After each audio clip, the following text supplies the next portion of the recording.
दुर्मिळ आतड्यांच्या आजारावर वेळेत केलेल्या आपत्कालीन शस्त्रक्रियेमुळे मणिपाल हॉस्पिटल बाणेर येथे 3 दिवसाच्या नवजात बालकाचे प्राण वाचले. वेळीच निदान व आपत्कालीन शस्त्रक्रियेमुळे आतड्यांना बसलेल्या जीवघेण्या पिळ्यातून नवजात बालकाला जीवदान मिळाले. नमस्कार. आज इथं मी तुम्हा सर्वांना एका 3 दिवसांच्या बाळामध्ये झालेल्या एका जटिल शस्त्रक्रियेबद्दलची माहिती देणार आहे.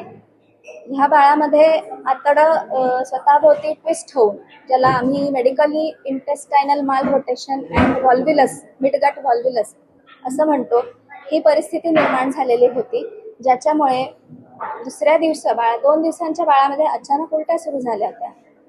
ह्याचं इव्हॅल्युएशन केल्यावरती, सोनोग्राफी आणि एक्सरेनी तपासल्यावरती त्याच्यात हे आतडं ट्विस्ट झालेलं लक्षात येताच आम्ही तातडीची शस्त्रक्रिया केली आणि अर्जंट ह्या प्रकारासाठी सर्जिकली त्याला करेक्शन करून त्याच्यातला पीळ सोडवला आणि आतड्याची रचना परत अशी केली जेणेकरून असा पीळ परत बसू नये.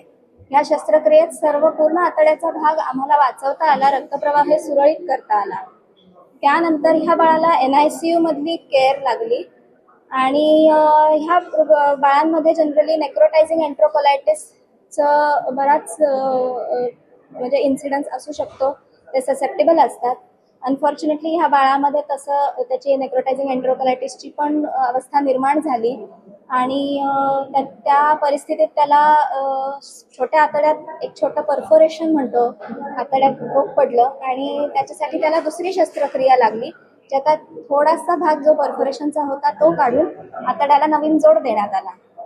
या सगळ्या शस्त्रक्रियेनंतर बाळाला क्रिटिकल केअर, निओनेटल केअर आणि सगळा मेडिकल सपोर्ट हा सर्व देण्यात आला. 3 आठवड्यांच्या ह्या सगळ्या शस्त्रक्रिया आणि मेडिकल मॅनेजमेंट नंतर बाळ आता व्यवस्थित आम्ही डिस्चार्ज करून घरी आहे. बाळाची वाढ झालेली आहे, बाळ मोठं झालेलं आहे, वजन वाढतंय आणि हेल अँड हार्टी आहे. ह्या सगळ्या प्रकारातले मेन चॅलेंजेस हे होते की वेळीच आतड्यांचा रक्तप्रवाह सुरळीत करणे आणि त्याच्यानंतर सेकंड चॅलेंज की नेक्रोटायझिंग एन्ट्रोकोलायटिस सारख्या जटिल आजारातनं ह्या बाळाला बाहेर काढणं.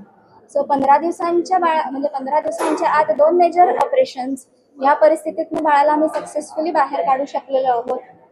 त्याबद्दल म्हणजे माझ्या सर्व टीमचे माझे आभार आहेत.